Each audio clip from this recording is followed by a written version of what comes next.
السلام عليكم ورحمة الله وبركاته.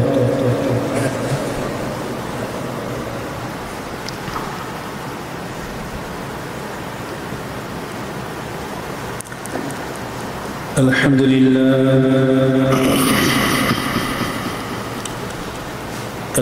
لله نحمده ونستعينه ونستغفره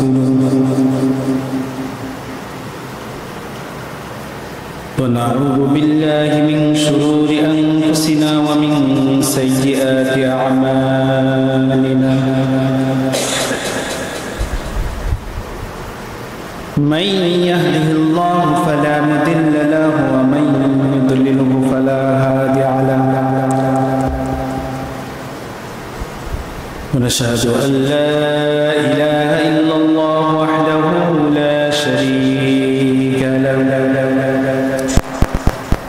وأشهد أن محمدا عبده ورسوله الذي أرسله بالحق بشيرا ونذيرا وداعيا إلى الله بإذنه وسراجا وقمرا منيرا. أما بعد فإن خير الحديث كتاب الله وخير الحدي وحدي محمد صلى الله عليه وسلم وشر الأمور محدثاتها وكل محدثة بدعة وكل بدعة ضلالة وكل ضلالة في النار. أما بعد فأعوذ بالله من الشيطان الرجيم. بسم الله الرحمن الرحيم. والقرآن المجيد بل عجبوا أن جاءهم منذر منهم فقال الكافرون هذا شيء عظيم. فإذا متنا وكنا ترابا ذلك رجع بعيد. قد علمنا ما تنقص الأرض منهم وعندنا كتاب حفيظ.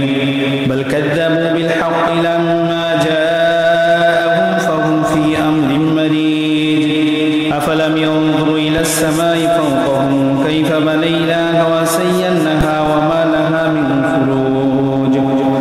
والأرض مددناها وألقينا فيها رواسي وأنبتنا فيها من كل زوج بحير. تبصرة وذكرى لكل عبد منيب. ونزلنا من السماء ماء مباركا فأنبتنا به جنات وحب الحصيد والنخل باسقات لها طلع نضيد رزقا للعباد وأحيينا به بلدة ميتا كذلك الخروج. كذبت قبلهم قوم نوح وأصحاب الرس وثمود وعاد وفرعون وإخوان لوط وأصحاب الأيكة وقوم تبع كل كذب الرسول فحق وعيد.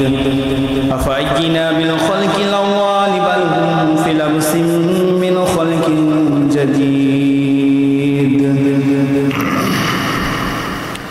أما بعد فأعوذ بالله من الشيطان الرجيم.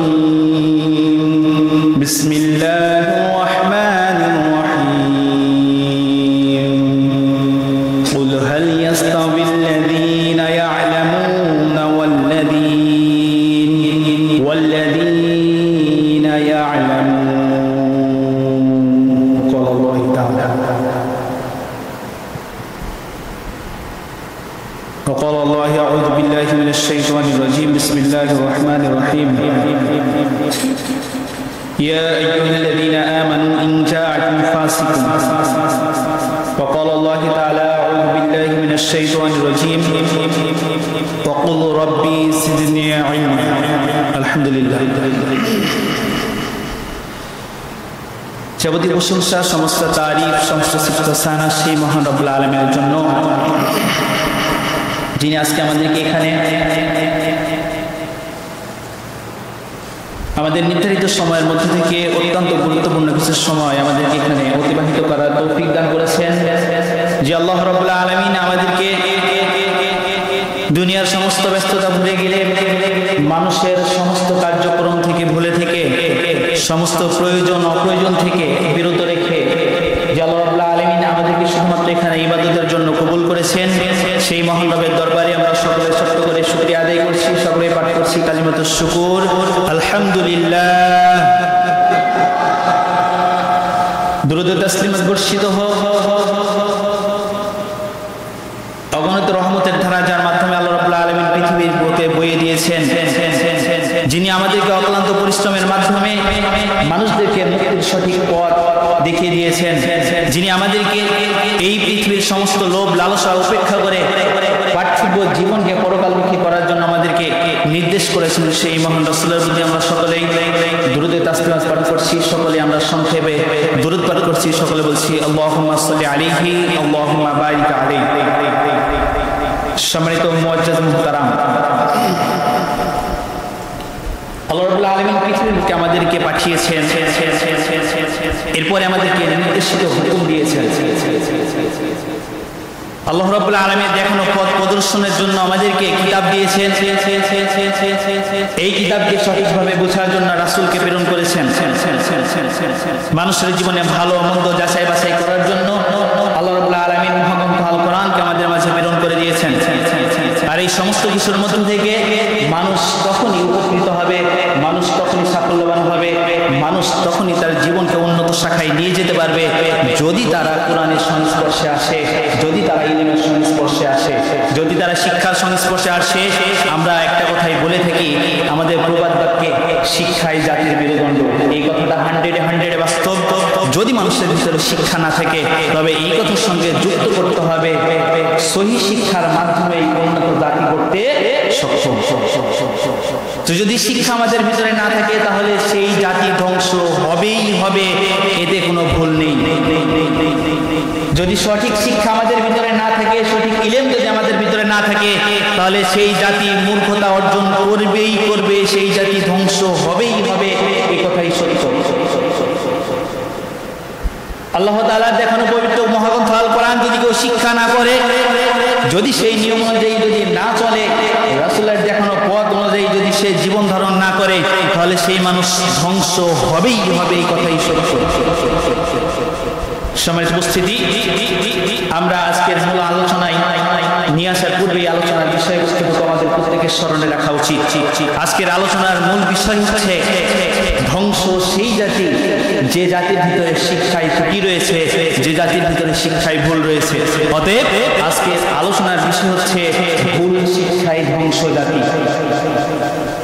আপনাকে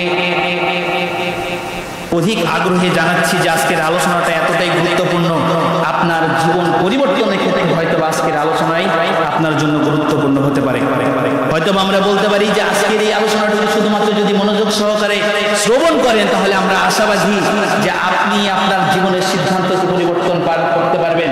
আমরা আশাবাদী যে আজকের আলোচনাটুকু মনোযোগ সহকারে শ্রবণ করেন, পৃথিবীর যাবতীয় বিষয়গুলোকে যদি আজকের আলোচনার সাথে যদি তুলনা করেন, তাহলে আমরা আশাবাদী যে নিজেকে মুক্তিপ্রাপ্ত তৈরি করার জন্য যে পথের অনুসরণ করার দরকার, সেই পথের মধ্যে আমরা সেই পথের মধ্যে আমরা অভিভূত হতে পারবো ইনশাআল্লাহ। তাই বলতে চাচ্ছি, এদিকে ওদিকে আমরা লক্ষ্য না করে গভীর মনোযোগ সহকারে শ্রবণ করুন এবং নিজের কাছে বিষয়গুলোকে অনুধাবন করুন। তাই বলতে চাচ্ছিলাম, সর্বপ্রথমে আল্লাহ রাব্বুল আলামিন তিনি বলছেন, শিক্ষা এমন একটা জিনিস, শিক্ষা এমন একটা বিষয় যা মানুষকে চরিত্রবান তৈরি করে, যা মানুষকে নৈতিকতা তৈরি করে, যা সমাজ এবং রাষ্ট্রকে নৈতিকতা শিখায়। জীবন তাগিদের ক্ষেত্রে যদি কোনো মানুষ কোরআন এবং হাদিসের বিপরীতে চলে যায়, তাহলে সেই ব্যক্তি সব থেকে বিপদগামী। তাই আমাদেরকে শিক্ষাটা গ্রহণ করতে হবে, সহি শিক্ষাটা, কোরআন এবং হাদিসের শিক্ষাটা। আর যে শিক্ষাটা না থাকার কারণে আজকে আমরা প্রত্যেকেই যাবতীয় ক্ষেত্রে, বিভিন্ন ক্ষেত্রে আমাদের জীবন পরিচালনার ক্ষেত্রে আমরা নিজেদের জীবনকে ধ্বংসের অভিমুখে ঠেলে দিয়েছি। তাই নিজের জীবনকে ফিরে নিয়ে আসার জন্য আজকের আলোচনাটুকু আমাদের প্রত্যেকের জীবনের জন্য গুরুত্বপূর্ণ। সর্বপ্রথমে বলছিলাম, আল্লাহ রাব্বুল আলামিন তিনি বলছেন পবিত্র মহাগ্রন্থ আল কোরআন সূরাতুল আজ-জুমার 39 নম্বর সূরা 9 নম্বর আয়াতের ভিতরে আল্লাহ রাব্বুল আলামিন তিনি বলছেন, জ্ঞান হচ্ছে এমন একটা জিনিস যা আমাদের প্রত্যেকের জন্য ফরজ। এই জন্য যদি আমরা বলি একটি হাদিসের দিকে লক্ষ্য করে রাসূল সাল্লাল্লাহু আলাইহি ওয়াসাল্লাম তিনি বলছেন প্রত্যেকটি নরনারীর জন্য ইলমি শিক্ষা করা ফরজ। ইলমি শিক্ষা না থাকার কারণেই মানুষ যত বিপদগামী হয়ে থাকে। তাই আল্লাহ রাব্বুল আলামিন তিনি বলছেন সূরাতুল আজ-জুমার 39 নম্বর সূরা 9 নম্বর আয়াতে কুল হাল ইয়াস্তাবিল্লাযীনা ইয়ালামুন ওয়াল্লাযীনা লা ইয়ালামুন। এবারে আমাদেরকে প্রশ্ন করে আল্লাহ রাব্বুল আলামিন তিনি বলছেন হে রাসূল আপনি বলুন কুল হাল ইয়াস্তাবিল্লাযীনা আ'লামু, যারা শিক্ষা অর্জন করেছে, যারা জ্ঞান অর্জন করেছে, যারা ইলম অর্জন করেছে, লা ইয়ালামুন, তারা আর যারা শিক্ষা অর্জন করেনি তারা উভয়ই কি কখনো সমান হতে পারে? নিজের কাছে বিবেকের কাছে জিজ্ঞাসা করে দেখুন। আল্লাহ রাব্বুল আলামিন নিজে বলছেন কুল হাল ইয়াস্তাবিল্লাযীনা ইয়ালামুনা লা ইয়ালামুন, হে রাসূল আপনি বলুন যারা শিক্ষা অর্জন করেছে অর্থাৎ যারা জ্ঞানী আর যারা জ্ঞানী নয় তারা কি উভয়ে কখনো সমান হতে পারে? এটা কখনোই সমান হতে পারে না। মানুষের ভিতরে নৈতিকতা তখনই তৈরি হবে যখনই তার ভিতরে শিক্ষাটা প্রবেশ করবে। মানুষের ভিতরে আচরণ তখনই পরিবর্তন হবে, খুলুকুল আহসান তখনই সৃষ্টি হবে যখনই তার ঈমানের সঙ্গে সঙ্গে যুক্ত হবে ইলমের বিষয়টা। যদি আপনার সঙ্গে ইলমটা না থাকে তাহলে খুলুকুল আহসান এটা কখনোই তো আমরা বুঝতে পারবো না যে আসলে খুলুকুল আহসানটা কি, সঠিক আচরণটা কি, ভালো আচরণটা কি, ভালো আমলটা কি, ভালো কর্মটা কি, সত্য কথা বলা কি, মিথ্যা কথা বলা কি, পাপাচার কাজ করা কি। তাই সমস্ত বিষয়কে বিবেচনায় নিয়ে আসার জন্য, সমস্ত বিষয়কে পার্থক্য করার জন্য সব থেকে বেশি প্রয়োজনীয় যে বিষয়টা সেটা হচ্ছে আপনার জন্য শিক্ষা অর্জন করা। তাই জাতি তখনই পথভ্রষ্ট হবে যদি ভুল শিক্ষা অর্জন করে তখনই। তাই আল্লাহ রাব্বুল আলামিন তিনি বলছেন যারা জানে আর যারা জানে না তারা কখনোই সমান হতে পারে না। সম্মানিত উপস্থিতি, তাই চিন্তা করে দেখুন একজন জ্ঞানী ব্যক্তি আর যার ভিতরে জ্ঞান নেই, অর্থাৎ পৃথিবীর শুধুমাত্র জ্ঞান পেলেই হবে না, কোরআন এবং সহিহ হাদিসের জ্ঞান আপনাকে থাকতে হবে। কোরআন হাদিসের যদি জ্ঞান না থাকে তাহলে সেই ব্যক্তিকে আমরা বিজ্ঞ হিসেবে কখনোই আমরা জ্ঞানী হিসেবে ধরে নিতে পারবো না। সম্মানিত উপস্থিতি, তাই জাতির ভিতরে যদি শিক্ষায় যদি ত্রুটি থাকে, যদি ভুল থাকে তাহলে সেই জাতি ধ্বংস হবেই হবে, কথাই সত্য। সম্মানিত উপস্থিতি, তাই তো বলছিলাম আল্লাহ রাব্বুল আলামিন পরবর্তীতে তিনি বলছেন যদি কোনো ব্যক্তি জ্ঞান অর্জন করে তাহলে তার উপকার কত। আমরা শুধুমাত্র শিক্ষা অর্জন করব, শিক্ষার উপকার দেখবো না, এই বিষয়টা হয় না। হাদিসে অনেক বিস্তারিত অনেক বর্ণনা রয়েছে, আমরা আজকে হাদিসের আলোচনা করলাম না, সংক্ষেপে শুধুমাত্র আমরা বলছিলাম আল্লাহ রাব্বুল আলামিন তিনি বলছেন সূরাতুল মুজাদালা 58 নম্বর সূরা 11 নম্বর আয়াতে আল্লাহ রাব্বুল আলামিন তিনি বলছেন ইয়ারিফুল্লাহুল্লাযী আমানু মিনকুম ওয়াল্লাযীনা উতুল ইলমি দারাজাত। আল্লাহ রাব্বুল আলামিন তিনি বলছেন তোমাদের মধ্যে যারা ঈমান এনেছে, যারা জ্ঞান অর্জন করেছে, আর সেই ব্যক্তিগুলো কি করবে? আল্লাহ রাব্বুল আলামিন তাদেরকে মহাগুণে, তাদেরকে ব্যাপকভাবে অনেক বেশি করে তাদেরকে সম্মান বৃদ্ধি করে দিয়েছেন।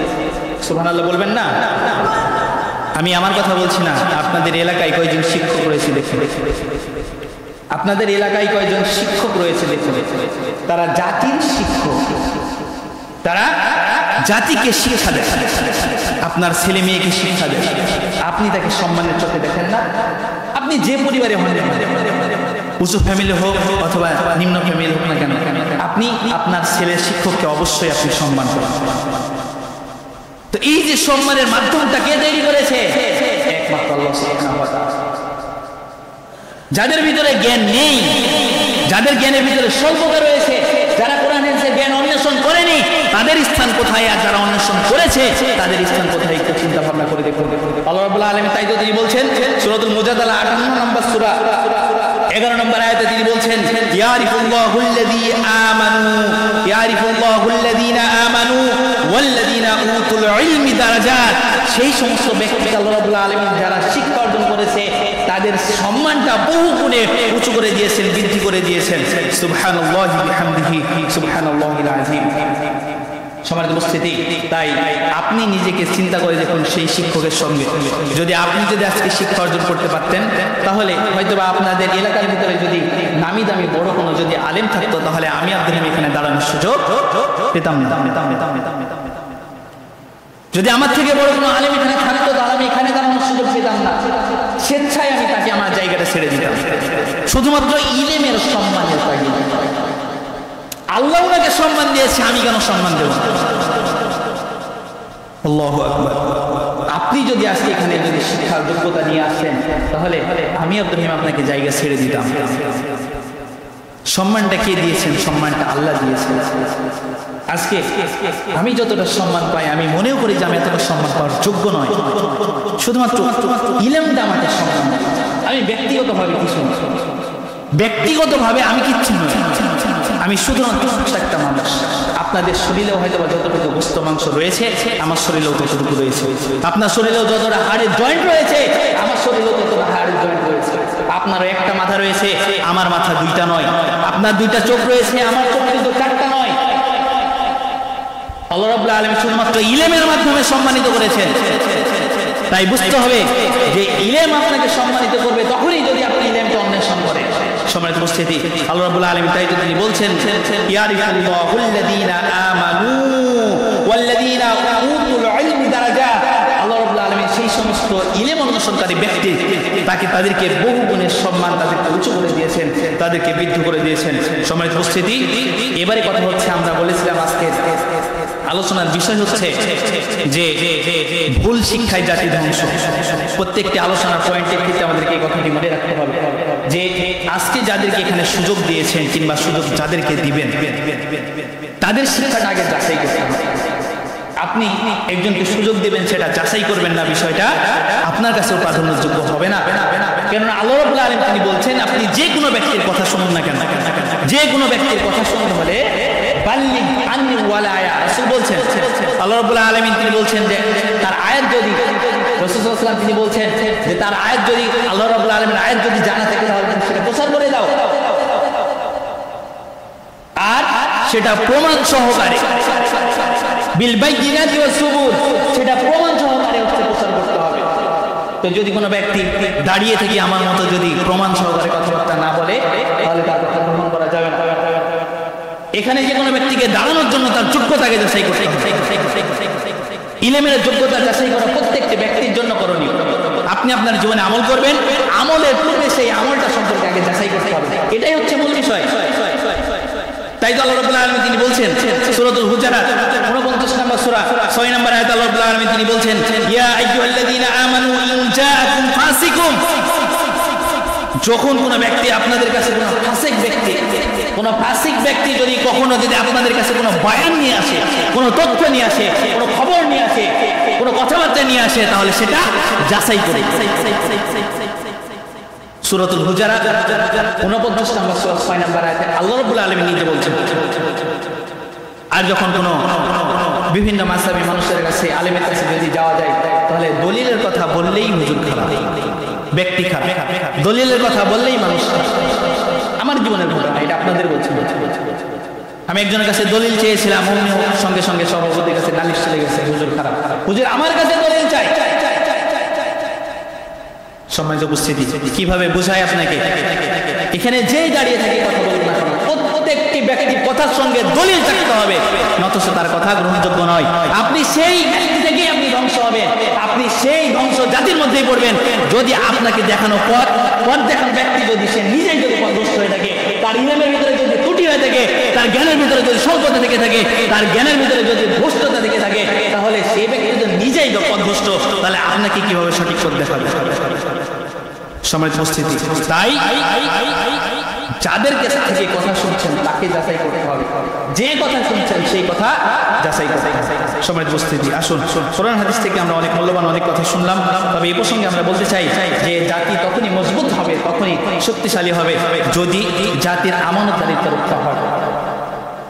আর আমানতদারিত্বের কথা যদি বলি, একজন ব্যক্তির ভিতরে যদি পরিপূর্ণ ইলম থাকে, সে যদি আমানতদারিত্বের অবস্থান বুঝে, আমানতদারিত্বের যদি দায়িত্বের ভর বুঝে, তাহলে সে ব্যক্তি কখনোই আমানত নষ্ট করবে না। একজন সামাজিকভাবে দায়িত্ব নিয়ে আসে, সে সেই জায়গার আমানতদারিত্ব রক্ষা করছে। আমার কাছে, আমি শিক্ষক হিসেবে যে কটা ছেলে আমার কাছে আসছে, আমি তার দায়িত্ব, তার আমানত আমি গ্রহণ করছি। আপনাকে পরিবারের আমানত দেওয়া হয়েছে, সমাজের আমানত, সমাজের সর্দারকে পরামানিককে দেওয়া হয়েছে, গ্রামের আমানত, গ্রামের মানুষের আমানত, সমাজের সর্দারকে, গ্রামের আমানত সর্দারকে দেওয়া হয়েছে। একটা রাষ্ট্রের আমানত একজন মন্ত্রীকে দেওয়া হয়েছে, নেত্রীকে দেওয়া হয়েছে। একজন মহল্লার আমানত একজন ব্যক্তিকে দেওয়া হয়েছে। প্রত্যেকটি ব্যক্তির আমানতদারিত্ব রক্ষা করতে হবে। তাই তো আল্লাহ রাব্বুল আলামিন তিনি বলছেন সূরাতুন নিসা 4 নম্বর সূরা 58 নম্বর আয়াত আল্লাহ রাব্বুল আলামিন তিনি বলছেন ইন্নাল্লাহা ইয়া'মুরুকুম আন তুওয়াদ্দুল আমানাতা ইলা আহলিহা। আল্লাহ রাব্বুল আলামিন তিনি বলছেন তোমাদের মধ্যে তোমাদেরকে আদেশ দেওয়া হয়েছে যাতে করে তোমরা কি করো, আমানতগুলো তাদের নিকটে সমর্পণ করো যারা সেই আমানতের যোগ্য। অর্থাৎ যারা আমানতের যোগ্য তাদেরকে পৌঁছে দিতে হবে। আপনার কাছে এসে গ্রহণ করবে এটা আমার আপনার দায়িত্ব হতে পারে না। আপনাকে সেই জিনিসের আমানত দেওয়া হয়েছে মানে এটাই যে সেটার অধিকার হচ্ছে আপনার। আপনি কাকে দিবেন সেটা যাচাই বাছাই করে আমানতকে রক্ষা করতে হবে। সমাজের উপস্থিতি, সমাজের একজন কর্তা রয়েছে, সমাজের ঊর্ধ্বতম কর্মকর্তা রয়েছে, একজন জেলার কর্মকর্তা রয়েছে, থানার কর্মকর্তা রয়েছে, ইউনিয়নের কর্মকর্তা রয়েছে। প্রত্যেকটি জায়গায় যত বড় বড় মানুষ রয়েছে প্রত্যেকটি জায়গার প্রত্যেকটি ব্যক্তি দায়িত্বশীল, প্রত্যেকটি জায়গায় প্রত্যেকটি ব্যক্তি আমানত দায়িত্বশীল। যদি সেখান থেকে সে নিজের দায়িত্ব থেকে সরে গিয়ে আমানত ভঙ্গ করে ওয়াল্লাহি আল্লাহর কসম তাকে আমানতদারিত্বের জবাবদিহি করতেই হবে। সমাজের উপস্থিতি, তাই আমানতদারিত্ব অনেক ভয়াবহ কঠিন একটা জিনিস। আপনি আপনার পরিবারের জন্য আমানত, আপনি আপনার সন্তানের জন্য আমানত, আপনি আপনার স্ত্রীর জন্য আমানত, আপনি সামাজিক দায়িত্ব হিসেবে কর্তা হিসেবে আপনি সমাজের আমানত আপনার কাছে, আপনি রাষ্ট্র হিসেবে আপনার কাছে আমানত দায়িত্ব রয়েছে। এই আমানতের 1% পর্যন্ত যদি কোনো কমতি হয়ে যায় তাহলে তাকে অবশ্যই জবাবদিহিতা করতে হবে। এই জন্য দেখবেন যেসে পড়ে কেউ কখনো দায়িত্ব নিতে চায় না, কেননা দায়িত্ব নিলেই সেটা তার ঘরে চেপে বসলো, তাকে তার আমানত দায়িত্ব রক্ষা করতে হবে। সমাজের উপস্থিতি, তাই দায়িত্ব অনেক বড় কঠিন জিনিস। যদি শিক্ষা না থেকে যদি সে আমানত দায়িত্ব গ্রহণ করে, সে সেখানকার দায়িত্ব গ্রহণ করে, সে কখনোই আমানত দায়িত্ব রক্ষা করতে পারবে না। সেই জাতি, সেই সমাজ, সেই রাষ্ট্র ধ্বংস হবেই হবে, এটাই সমাজের উপস্থিতি। তাই প্রত্যেকটি কাজের ক্ষেত্রে আগে আমাদেরকে লক্ষ্য রাখতে হবে যে তার সঠিক ইলমি জ্ঞান রয়েছে কিনা। ইলমি জ্ঞান যদি না থাকে তাহলে অবশ্যই সে সঠিকভাবে আমানত দায়িত্ব সে রক্ষা করতে পারবে। সমাজের উপস্থিতি, একজন শিক্ষকই শুধুমাত্র বুঝে শিক্ষকের মর্যাদা, একজন জ্ঞানী ব্যক্তি বুঝে একজন জ্ঞানী ব্যক্তির মর্যাদা। কখনো কোনো মূর্খ মানুষ কোনো জ্ঞানী ব্যক্তির মর্যাদা বুঝতে পারবে না, তাকে মানও দিতে পারবে না, তার মর্যাদা বুঝতে পারবে।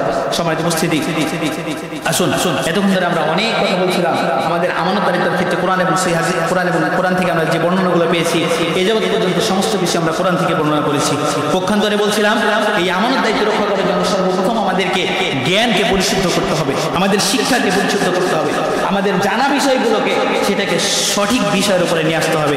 আপনি যে আমলটা করছেন সেই আমলের ভিতরে যদি ত্রুটি থাকে, সেই আমলের ভিতরে যদি ত্রুটি থাকে সেই আমল গ্রহণযোগ্য নয়। আপনি যখন ওযু করবেন ওযুর ভিতরে যদি ত্রুটি থাকে তাহলে সেই ওযু গ্রহণযোগ্য নয়। আপনি যখন সালাত আদায় করবেন সালাতের ভিতরে যদি ত্রুটি থাকে সেই সালাত গ্রহণযোগ্য নয়। আপনি যখন ইনকাম করবেন, যখন আপনি রোজগার করবেন সেই রোজগারের মধ্যে যদি পাপাচার বিষয়গুলো থাকে, যদি হারাম থাকে, সেখানে যদি ত্রুটি থাকে সেটা গ্রহণযোগ্য নয়। তাই আপনি সমাজ, রাষ্ট্র, পরিবার, নিজেকে পরিচালনার ক্ষেত্রে যদি আপনার ইমানতদারিত্ব, যদি আপনার শিক্ষা যোগ্যতা দিয়ে যদি আপনি যাচাই বাছাই করে সঠিকভাবে নিজের জীবনকে পরিচালনা না করেন, প্রত্যেকটি বিষয়কে যদি পরিচালনা না করেন তাহলে অবশ্যই আমাদের শিক্ষায় কমতি রয়েছে, এটাই বুঝতে হবে। সমাজের উপস্থিতি, তাই আল্লাহ রাব্বুল আলামিনের কাছে আমাদেরকে প্রত্যেকটি বিষয় সঠিকভাবে দায়িত্বশীল, সঠিকভাবে আদায় করার জন্য, প্রদান করার জন্য মানুষদেরকে আল্লাহ তাআলার কাছে আগে সূক্ষ্ম জ্ঞান আমাদেরকে চাইতে হবে। কেননা যদি আমাদের শিক্ষায় যদি ত্রুটি থাকে তাহলে অবশ্যই আমলের ত্রুটি হবে। তাই আমাদের আগে জ্ঞানটা অর্জন করতে হবে সূক্ষ্মভাবে। এই জন্য আমাদের কাছে আল্লাহ রাব্বুল আলামিনের কাছে বেশি বেশি করে আমাদের জ্ঞান বৃদ্ধি চাইতে হবে। এই জন্য আল্লাহ রাব্বুল আলামিন বলছেন সূরাতুত তাহা 114 নম্বর আয়াতের ভিতরে আল্লাহ রাব্বুল আলামিন তিনি বলছেন ওয়াকুল রব্বি জিদনি ইলমা। হে রাসূল আপনি বলুন, মানুষ যাতে বলে ওয়াকুল রব্বি জিদনি ইলমা, হে আল্লাহ আপনি আমার ইলমকে বৃদ্ধি করে দিন, আপনি আমার জ্ঞানকে বৃদ্ধি করে দিন। আর এই জ্ঞান যখন আপনার বৃদ্ধি হবে তখনই সেটার ভিতরে আপনি সঠিক বিষয়টা যাচাই বাছাই করতে পারবেন। সঠিক বিষয়টা জানার পরে আপনি সেটাকে সঠিকভাবে আপনার জীবনে লালন পালন করতে পারবেন, আপনি সঠিকভাবে আমল করতে পারবেন। সমাজের উপস্থিতি, তাই প্রত্যেকটি জীবনের প্রত্যেকটি পদক্ষেপের ক্ষেত্রে সব থেকে গুরুতর বিষয় হচ্ছে সঠিক শিক্ষাটাকে অর্জন করা। সমাজের উপস্থিতি, আসুন এর ভয়াবহতা সম্পর্কে অনেক বিস্তারিত আলোচনা রয়েছে, আমরা সময় পাবো না, সংক্ষেপে টাচ দিয়ে চলে যাবো ইনশাআল্লাহ। আমরা বলছিলাম হাদিস থেকে যে বর্ণনা করা হয়েছে রাসূল সাল্লাল্লাহু আলাইহি ওয়াসাল্লাম মুসলিমের ভিতরে এসেছে, আল্লাহ রাসূল সাল্লাল্লাহু আলাইহি ওয়াসাল্লাম তিনি বলেন আল্লাহ রাব্বুল আলামিন যে ব্যক্তির কল্যাণ চান, আল্লাহ রাব্বুল আলামিন, ভালো করে বুঝুন, আল্লাহ রাব্বুল আলামিন যে ব্যক্তির কল্যাণ চান সেই ব্যক্তিকে ইলম দান করেন। আবার বুঝুন, আল্লাহ রাব্বুল আলামিন যেই ব্যক্তির কল্যাণ চান সেই ব্যক্তিকে আল্লাহ রাব্বুল আলামিন দ্বীনের গভীর জ্ঞান দান করেন। এখন আপনি চিন্তা করে দেখুন যে আপনি আল্লাহ তাআলার কল্যাণের দিকে, দ্বীনের গভীর জ্ঞানের দিকে আপনি রয়েছেন কিনা। যদি দ্বীনের গভীর জ্ঞানের ভিতরে যদি আপনি থাকতে পারেন তাহলে অবশ্যই আপনি আল্লাহ তাআলার কল্যাণের দিকে রয়েছেন। বুখারী শরীফের মধ্যে এসেছে কিতাবুল ইলমের ভিতরে আল্লাহ সাল্লাল্লাহু আলাইহি ওয়াসাল্লাম তিনি বলছেন আল্লাহ রাব্বুল আলামিন যার কল্যাণ চান তাকে দ্বীনের গভীর জ্ঞান দান করেন। তাহলে যে ব্যক্তি কল্যাণ পেয়েছে সে ব্যক্তি দ্বীনের গভীর জ্ঞান তার ভিতরে প্রবেশ করেছে। এখন আপনি আপনার জীবন পরিচালনার ক্ষেত্রে যাবতীয় বিষয়ের ক্ষেত্রে আপনি লক্ষ্য করে দেখুন ইলমের সঠিক দেখানো পথের সঙ্গে আপনি নিজের জীবনকে পরিচালিত করতে পারছেন কিনা। যদি ইলমের সাথে যদি আপনি ইসলামী শিক্ষার সাথে যদি আপনি নিজের জীবনকে পরিচালনা করতে পারেন তাহলে অবশ্যই বুঝতে হবে যে আপনার ভিতরে ইলমের সঠিক জ্ঞান গভীরতা আল্লাহ রাব্বুল আলামিন প্রবেশ করিয়েছে। সম্মানিত উপস্থিতি, 2 নম্বর বিষয় বলছিলাম, 2 নম্বর হাদিস বুখারী শরীফের 100 নম্বর হাদিস। রাসূল সাল্লাল্লাহু আলাইহি ওয়াসাল্লাম তিনি বলছেন পৃথিবীর মধ্যে থেকে আল্লাহ রাব্বুল আলামিন জ্ঞানকে উঠিয়ে নেন না, সরাসরি কোনো জ্ঞানকে তুলে নেওয়া হয়। তিনি কি করেন? আল্লাহ রাব্বুল আলামিন যাদের ভিতরে জ্ঞান রয়েছে তাদেরকে উঠিয়ে নেন। ধরে নিন আমার শিক্ষক, তার ভিতরে যে জ্ঞানগুলো ছিল আমি পরিপূর্ণ পাইনি, একটু হলেও কমতি রয়েছে, যার কারণে তার মধ্যে দিয়ে কিছু জ্ঞান চলে গেছে। আমার ভিতরে যতটুকু শিক্ষা রয়েছে, আমি যতটুকু অর্জন করতে পেরেছি, আমি জানি না পরিপূর্ণটা আমি আমার ছাত্রদেরকে দিতে পারবো কিনা। তবে তার মধ্যে থেকে যদি কোনো একটা ছাঁটাই পড়ে যায় তাহলে আমার ছাত্রটা সেই বিষয়টা শিখলো না, তাহলে আমি যখন চলে যাব সেই বিষয়টা কমতি হয়ে গেল। পক্ষান্তরে এইভাবে সেই জামানা থেকে, রাসূলের জামানা থেকে আস্তে আস্তে যত বড় বড় জ্ঞানী ব্যক্তি উঠে চলে যাচ্ছে তাদের মধ্যে দিয়ে এই ইলমি শিক্ষাটা আল্লাহ রাব্বুল আলামিন উঠিয়ে নিচ্ছেন। সময় উপস্থিতি, শুধুমাত্র তাই নয়, দেখবেন যে সমাজের মধ্যে যখন মূর্খতা বেড়ে যাবে, জ্ঞানী মানুষ উঠে যাবে, তখন দেখবেন যে মানুষ মূর্খদেরকে নেতা বানিয়ে নেবে। আজকে প্রত্যেকটি বিষয়ে আপনাকে নজরদারিতে করছি, যারা দায়িত্বশীল রয়েছে আমাদের বাংলাদেশে ঠিক প্রথম থেকে প্রধানমন্ত্রী থেকে শুরু করে সর্বনিম্ন স্তর পর্যন্ত, আপনি আপনার পরিবারের একজন কর্তা হিসেবে আপনাকে পর্যন্ত বলছি, প্রত্যেকটি ব্যক্তির ক্ষেত্রে দায়িত্বশীল যারা রয়েছে তাদেরকে লক্ষ্য করবো। আরে একজন স্ত্রীকে বিয়ে করতে হলে তার সর্বপ্রথম বিষয় হচ্ছে তাকে দ্বীনদারিত্বকে প্রাধান্য দিতে হবে। অর্থাৎ দ্বীনদারিত্ব তখনই থাকবে তার ভিতরে যখন ইসলামের সঠিক শিক্ষা থাকবে। আপনি আপনার পরিবার পরিচালনা করছেন, আপনি ইলমে শিক্ষা অর্জন করেননি, সেই আপনার পরিবারের ভিতরে সঠিক কোনো দ্বীনদারিত্ব থাকতেই পারে। আপনি আপনার সমাজ পরিচালনা করছেন, যদি দ্বীনদারিত্ব আপনার ভিতরে না থাকে, ইলমের গভীর জ্ঞান যদি আপনার ভিতরে না থাকে, তাহলে সেই সমাজ সঠিকভাবে পরিচালিত হতেই পারে না। সমাজের সকল কর্মকর্তাদের ভিতরে যদি, রাষ্ট্রের সকল কর্মকর্তাদের ভিতরে যদি ইলমের সঠিক জ্ঞান যদি না থাকে, সেই সমাজ ধ্বংস হবেই হবে, সেই রাষ্ট্র ধ্বংস হবেই হবে, সেই জাতি ধ্বংস হবেই হবে। এই কথাই সত্য, এটা আমার কথা নাই, কোরআন থেকে বর্ণনা করেছি। এবার রাসূল সাল্লাল্লাহু আলাইহি ওয়াসাল্লাম তিনি বলছেন, বুখারী শরীফের 100 নম্বর হাদিসের ভিতরে উল্লেখ করা হয়েছে, আল্লাহ রাব্বুল আলামিন সঙ্গে সঙ্গে কোনো সরাসরি কোনো ইলম উঠিয়ে নেন না, মানুষের মধ্যে দিয়ে ইলমকে উঠিয়ে নেওয়া হয়। তারপরে মানুষরা কি করবে? যখন এই সমস্ত ইলম অর্জনকারী ব্যক্তি যখন উঠে যাবে, তখন মানুষরা কি করবে? সাধারণ মানুষ মূর্খদেরকে নেতা বানিয়ে নেবে। মূর্খদেরকে নেতা বানিয়ে নেওয়ার পরে তারা যখন তাদের কাছে কোনো ফতোয়া চাইবে, যখন কোনো দলিল চাইবে, যখন কোনো মতামত চাইবে, তখন তারা সেটা নিজে না জানার কারণে তারা শুধুমাত্র মতামত ব্যাখ্যা করবে, অর্থাৎ তারা শুধুমাত্র যুক্তি ব্যাখ্যা করবে, শুধুমাত্র যুক্তি দাঁড় করানোর কারণে, শুধুমাত্র মতামত ব্যাখ্যা করার কারণে সেই বিষয়টা সম্পর্কে তারা নিজেরাও জানে না, তাদের সমাজরাও জানে না। যার কারণে যখন তাদের কাছে যাবে তখন তারা সরাসরি শুধুমাত্র মতামত ব্যাখ্যা করার কারণে তারা নিজেরাও পথভ্রষ্ট হবে, তারা জাতিকেও পথভ্রষ্ট করবে। হাদিস বুখারী 100 নম্বর দেখে নিন। সম্মানিত উপস্থিতি, তাই বলছিলাম আজকে রাষ্ট্রের ভিতরে কি পরিমাণ যে মূর্খদেরকে নেতা বানানো হয়েছে এটা ধারণার বাইরে। মূর্খ নেতা থাকার কারণে সেই সমাজ, সেই জাতি, সেই রাষ্ট্র ধ্বংস হবেই হবে। আজকে ঠিক প্রথম থেকে শুরু করে প্রত্যেকটি স্তর বাই স্তর আপনি লক্ষ্য করে দেখুন, দুর্নীতি দমন কমিশন থেকে শুরু করে সেখানে নিজেই তো সে ঘুষ খায়, নিজেই দুর্নীতি। লজ্জা লাগে না এই সমস্ত কথাবার্তাগুলো? শিক্ষাঙ্গন পর্যায়ে দেখে নিন বইয়ের স্তরগুলো কেমন ভাবে সাজানো হয়েছে। ইসলামী শিক্ষা থেকে দূরে রেখে জাতিকে ধ্বংস করার জন্য শুধুমাত্র নিজেদের মতামতগুলোকে এবং জাতিদের চলানো কিছু মুখভাষাকে মানুষের ভিতরে চলানো হয়েছে, এগুলো নাকি বলা হয়েছে সেই জাতি ধ্বংস হবে না কি হবে।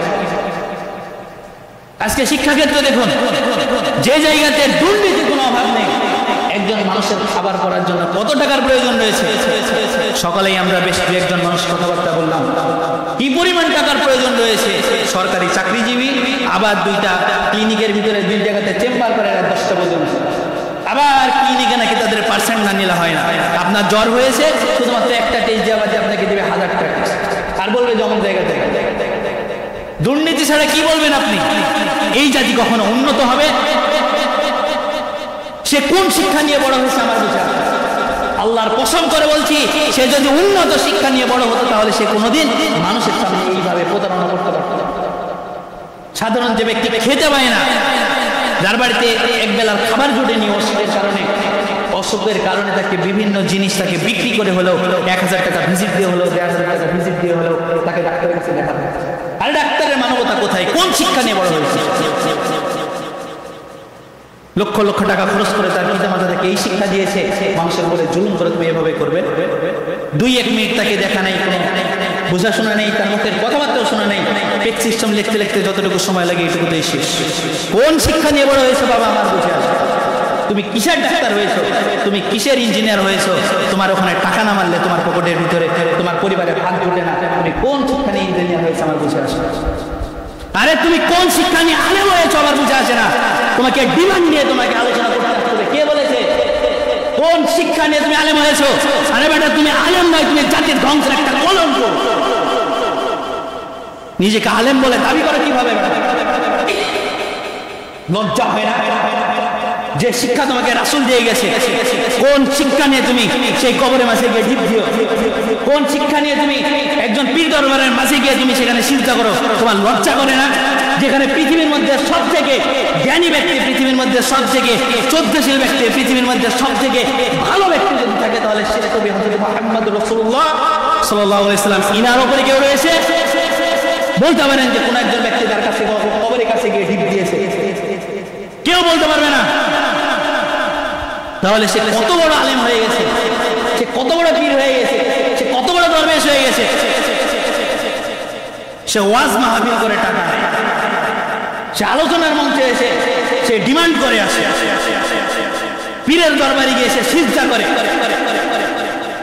যদি কোনো ওলিয়া আল্লাহর যদি হাত নাড়ো ধরা হয়, তাদের যদি দরবেশের যদি রাস্তা না দেখা হয়, তাহলে সে বলে জান্নাত প্রাপ্ত হবে। নাউজুবিল্লাহ। লজ্জা করে না? কোন শিক্ষা নিয়ে বড় হয়েছে? আরে সেই জাতি ধ্বংস হবেই হবে। যে আলেমের ভিতরে ত্রুটি রয়েছে সেই জাতি ধ্বংস হবেই হবে।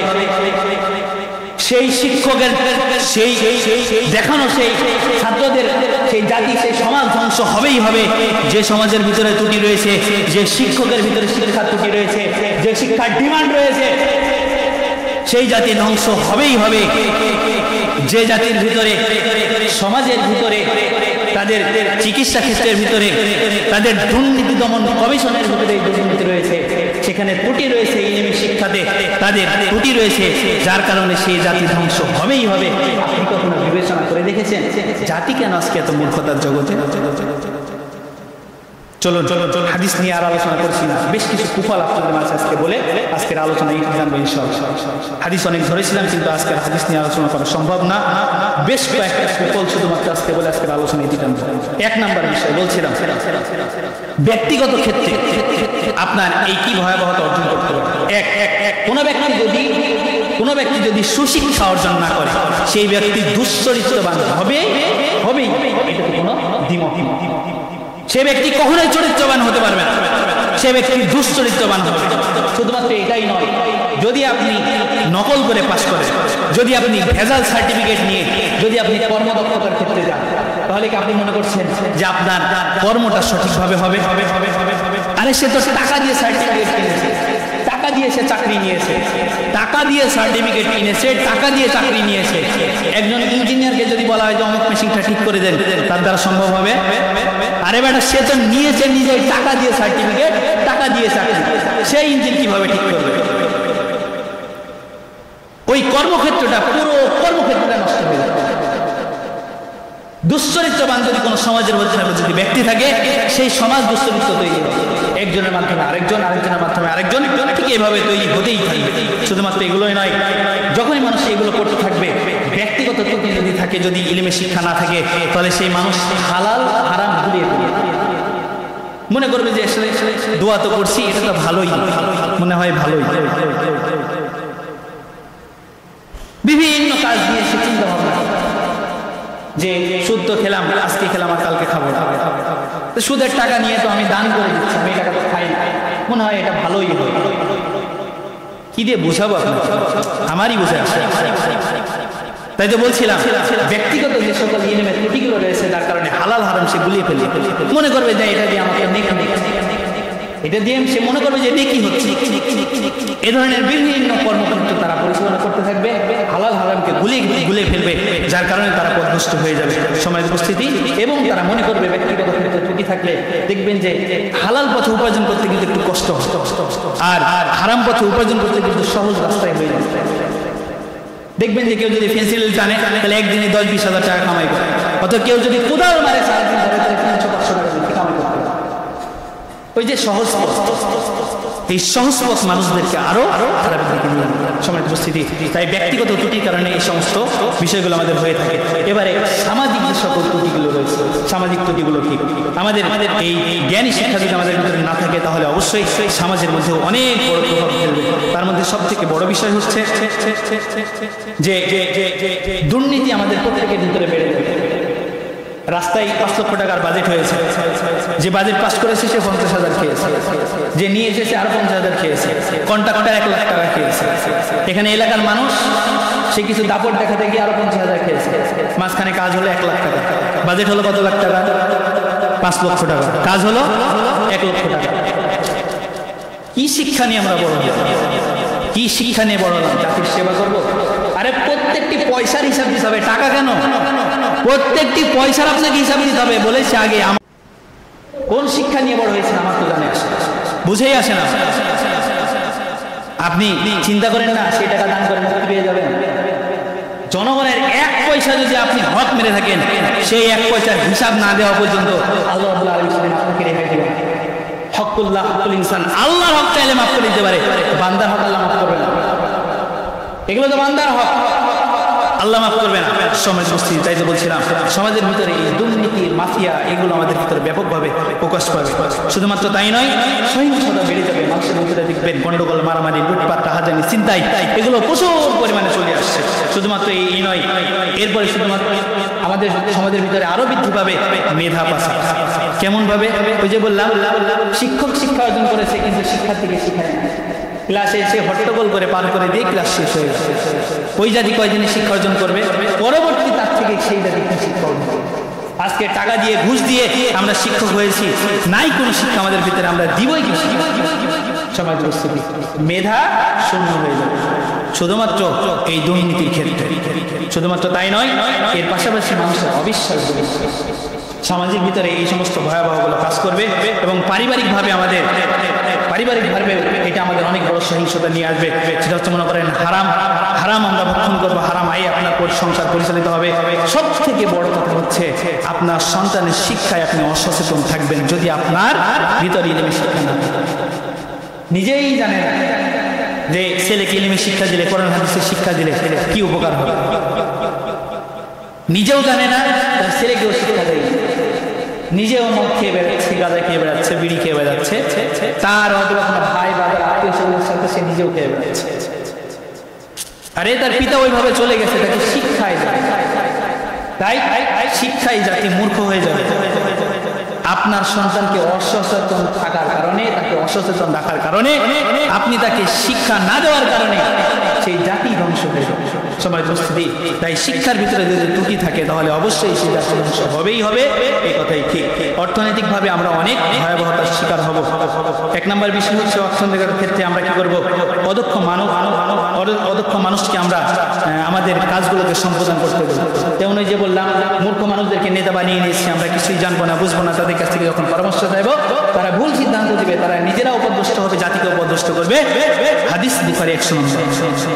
তাহলে এরপরে বিষয় হচ্ছে যে উৎপাদনশীলতা আমাদের ভিতরে কমে যাবে। ওই যে বললাম একটু আগে যে উৎপাদনশীলতা কিভাবে হবে, সে টাকা দিয়ে সার্টিফিকেট কিনেছে, টাকা দিয়ে সে চাকরি নিয়েছে, তাকে যখনই বলা হবে যে ইঞ্জিনটা ছেড়ে দিন, তখনই সেই ইঞ্জিনটা ছাড়তে পারবে না, যার কারণে আরো হাজার হাজার কর্মক্ষেত্রের মানুষগুলো তারা কর্ম অবস্থা থেকে ভুগে থেকে তারা দূরে চলে যাবে। যেমন যে দেখেন বাংলাদেশে বেশ কিছুদিন অনেক দিন আগে মানুষের শুধুমাত্র শিক্ষার নাম নিয়ে তাদেরকে অনেক গার্মেন্টস ছাঁটাই করা হয়, কর্মদক্ষতা হারিয়ে গেল। তো এই যে মানুষের ভিতরে উৎপাদনশীলতা এটা এইভাবে কমে যাবে সময়ের উপস্থিতি, তাই বেকারত্ব মানুষের ভিতরে প্রভাব পড়বে। এই দিনদারিত্ব আলেমের ভিতরে যদি শিক্ষা না থাকে তাহলে সেই জাতীয় ধ্বংস হবে। আজকে আমি এখানে দাঁড়িয়ে থেকে যদি ভুল কথা বলে আপনারা সেটা মেনে নেন, আপনারাও ধ্বংস হবেন, আমিও ধ্বংস হব। তার কারণে দিনদারিত্ব ইলমি শিক্ষা এটা সব থেকে বড় গুরুত্বপূর্ণ বিষয়। আমাদের ভিতরে যদি দিনদারিত্ব না থাকে তাহলে আজকে যে 5ই সেপ্টেম্বর 12ই রবিউল আওয়াল ঈদে মিলাদুন নবী এটাই পালন করবে। দেখেন আজকে সারা বাংলাদেশে প্রত্যেকটি প্রতিষ্ঠান ছুটি হয়ে গেছে। আজকে যদি শুক্রবার না হতো তাহলে ছুটি থাকতো। কেন? ঈদে মিলাদুন নবী। আরে আপনি বলুন তো, জন্মদিন পালন করা হারাম নাকি হালাল? জন্মদিন পালন করাই যেখানে হালাল, সেখানে আপনারটা যদি হারাম হয় তাহলে রাসূলেরটা কিভাবে হালাল হবে? আরে রাসূলের জন্মদিন পালন করাও হারাম, আপনার জন্মদিন পালন করাও হারাম। কোন ব্যক্তি যদি ঈদে মিলাদুন নামে যদি সে পালন করে, সে সময় অতিবাহিত করে, সে পাপাসের মধ্যে লিপ্ত হবে, এই কথাই সত্য। সেই জাতি ধ্বংস হবে, এই কথাই সত্য। আরে আপনারটাকে আমরা হারাম বলছি আর রাসূলেরটাকে হালাল বলবো কিভাবে? তাহলে বুঝতে হবে ওই শিক্ষার মধ্যে এই ত্রুটি রয়েছে। কোন একজন ওলিয়া দরবেশকে আমরা সিজদা করছি, রাসূলকে সিজদা করতে পারছি না, তাহলে বুঝতে হবে ওই শিক্ষার মধ্যে ত্রুটি রয়েছে। সময় উপস্থিতি কিভাবে বুঝাই আপনাকে? কিভাবে বুঝালে বুঝবেন? যেখানে আপনার সন্তানের জন্মদিন পালন করাও হারাম, রাসূলের জন্মদিন পালন করাও হারাম। রাসূল কখনোই বলেনি, তার 63 বছরের জিন্দেগিতে তিনি কখনোই কোনোদিন জন্মদিন পালন করেননি। তবে তিনি ভালোবেসে গেছেন। যেমন ভালোবেসে গেছেন বলতে গেলে রাসূল সাল্লাল্লাহু আলাইহি ওয়াসাল্লাম তিনি জন্ম নিয়েছেন 12 রবিউল আওয়াল সোমবারের দিন, আর তিনি নবুয়ত পেয়েছেন সেটাও সোমবারের দিন, যার কারণে তিনি এই দিনটিতে খুশি হয়ে তিনি সন্তুষ্টিমূলক তিনি সাপ্তাহিকভাবে সোমবারে সিয়াম আদায় করতেন। এর থেকে বড় আমল কি আছে? আপনি তো বছরে একটা দিন আনন্দ উৎসব করে পার করে দিন। রাসূল সেই দিনটিকে উল্লেখ করে, তিনি জন্মদিনকে একদিনকে উল্লেখ করে নয়, তিনি সেই সপ্তাহের একটা দিনকে উল্লেখ করে তিনি কি করতেন? প্রতি সপ্তাহে একটা দিন তিনি সিয়াম আদায় করতেন। আপনি রাসূলের থেকে বেশি সন্তুষ্টমূলকভাবে আপনি আমল করছেন? নিজেকে কি বুঝাতে চান? আমরা এটাই বুঝি যে আপনার আমাদের ভিতরে ত্রুটি রয়েছে, আপনার শিক্ষায় ত্রুটি রয়েছে। সেই জাতি ধ্বংস হবেই হবে, এটাই সুনিশ্চিত। সময় উপস্থিতি, তাই তো রাসূল সাল্লাল্লাহু আলাইহি ওয়াসাল্লাম তার জিন্দেগিতে তিনি কখনোই তার জিন্দেগিতে কোনোদিন তিনি জন্মদিন পালন করেন নাই। সময় উপস্থিতি, তাই ঈদে মিলাদুন নবী পালন করা হারাম হারাম হারাম।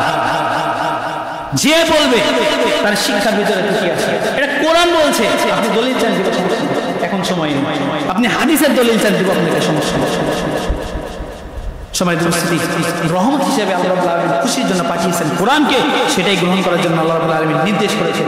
বহু মুহাদ্দিস এটাকে বিশ্লেষণ করেছে। এটা ঈদে মিলাদুন নবী নামে না। সময় উপস্থিতি, তাই আমরা বলছিলাম সময় আমাদের কাছ থেকে অনেকটা পেরিয়ে গেছে।